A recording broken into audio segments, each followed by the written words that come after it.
नमस्कार साथियों, मैं मीनाक्षी श्रीवास्तव एक बार आप सभी लोगों का फिर से साई अनुभूति चैनल में हार्दिक अभिनंदन करती हूँ। चलो आज बाबा की बातें करें। बाबा की बातें और बाबा की लीलाएं। हमें बाबा की लीलाओं का गुणगान, उनका वर्णन करना चाहिए। क्यों?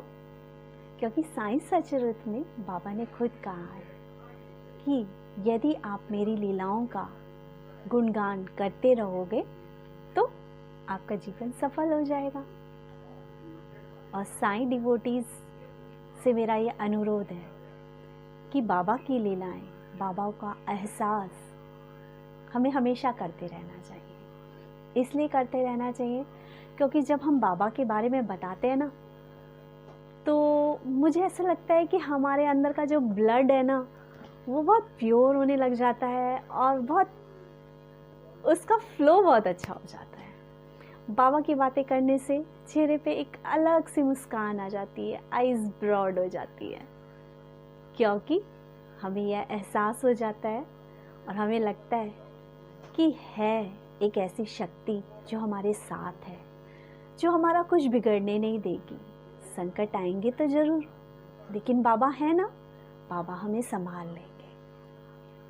बाबा की लीलाओं का वर्णन इसलिए करना चाहिए ताकि हो सकता है कि कोई व्यक्ति ऐसा हो जिसे सहारे की ज़रूरत है, जो कोई एक ऐसी ज्योति की तलाश में है जिसका सहारा लेके वो अपने जीवन के अंधेरे से बाहर आ जाए।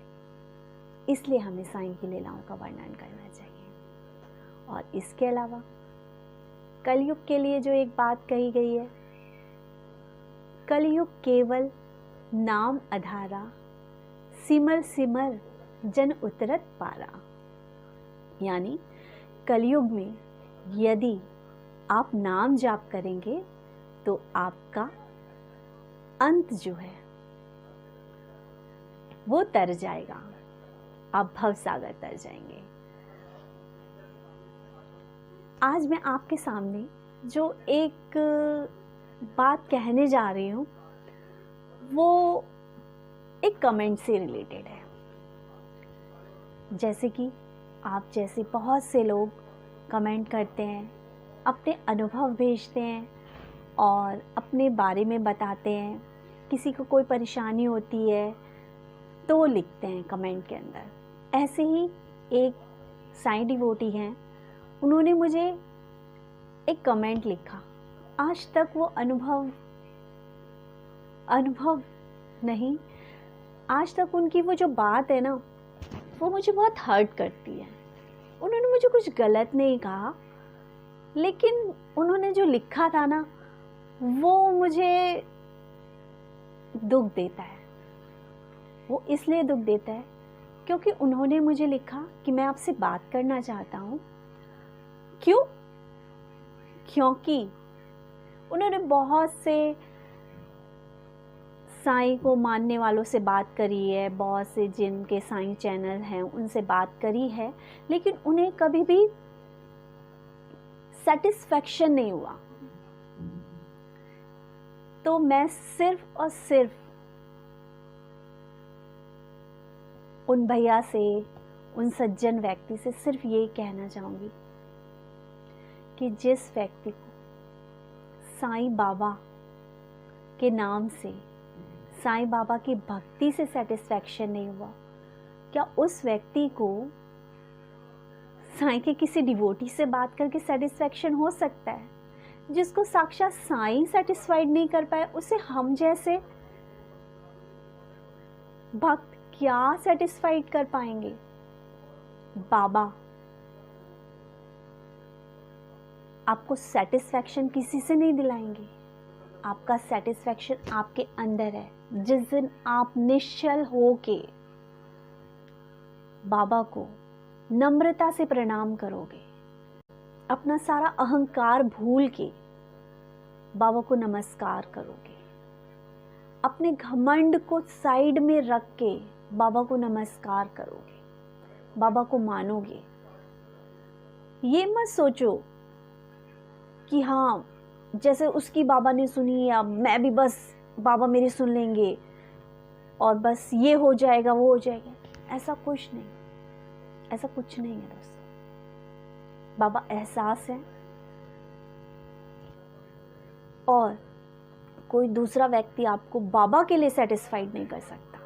आपकी खुद की अंतर आत्मा आपको सेटिस्फाइड कर सकती है। जो व्यक्ति ये कहते हैं ना कि मैं बाबा से सेटिस्फाइड नहीं हूँ, तो रियलिटी बता रही हूँ, मेरा मानना ये है कि शायद वो अपनी लाइफ में अपने से ही सेटिस्फाइड नहीं है। जिस दिन वो अपने से सेटिस्फाइड हो जाएगा, उस दिन वो बाबा से सेटिस्फाइड हो जाएगा। बाबा कोई सेटिस्फाइड करने की चीज़ नहीं है दोस्तों। बाबा पूजने की चीज़ है, बाबा मानने की चीज़ है, बाबा एहसास है, श्रद्धा का, भक्ति का। भक्ति तो करके देखो, दिल से अपना के तो देखो बाबा को। फिर जो आज आपके शब्द है ना कि मैं बाबा के डिवोटीज से बात करके सेटिस्फाइड हुआ, ऐसे शब्द नहीं आएंगे, क्योंकि जो बाबा के डिवोटीज हैं सिर्फ वही एहसास कर सकते हैं कि बाबा हैं। हम किसी को ये प्रमाण नहीं दे सकते कि बाबा हैं, मुझे क्या अनुभव हो रहा है, ये मेरी फीलिंग्स हैं। मैं बाबा की छवि के सामने जब खड़ी होती हूँ, मेरी आंखों से आंसू गिरते हैं, ये मेरी फीलिंग है। जब मैं किसी मंदिर में जाती हूँ, मुझे बाबा नज़र आते हैं, तो मुझे ऐसा लगता है कि मेरा कोई अपना मुझे मिल गया यहाँ पर भी। वो मेरी फीलिंग्स हैं। भक्ति एक एहसास है। आप बाबा की भक्ति किसी से बात करके सेटिस्फाइड होके नहीं पा सकते। हाँ, बाबा के भक्त, बाबा के डिवोटीज, बाबा के अनुभव सुनकर आप बाबा के मार्ग पर जरूर जा सकते हैं, और बाबा की भक्ति पा सकते हैं। लेकिन ये सोच के कि मैं साईं डिवोटीज में से इससे बात करूंगा तो मुझे सेटिस्फैक्शन होगा, उससे बात करूंगा तो सेटिस्फैक्शन होगा। पता है सेटिस्फैक्शन कब होता है? सेटिस्फैक्शन सिर्फ तब होता है जब सामने वाला बंदा हमारे अनुकूल ही बात करे। अगर सामने वाला बंदा आपके प्रतिकूल बात करता है तो आपको सेटिस्फैक्शन नहीं होता। बस यही कहना चाहती हूँ कि बाबा को जो भी मानते हैं, बाबा को दिल से मानिए।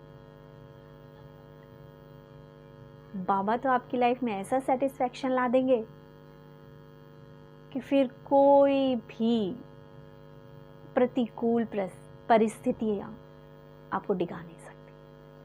ओम साई राम। अगर आपको मेरी ये बात बुरी लगी हो या जिन्हें अच्छी भी लगी हो, उनका धन्यवाद। और मेरे चैनल को शेयर कीजिए, लाइक कीजिए एंड सब्सक्राइब कीजिए। ओम साई राम।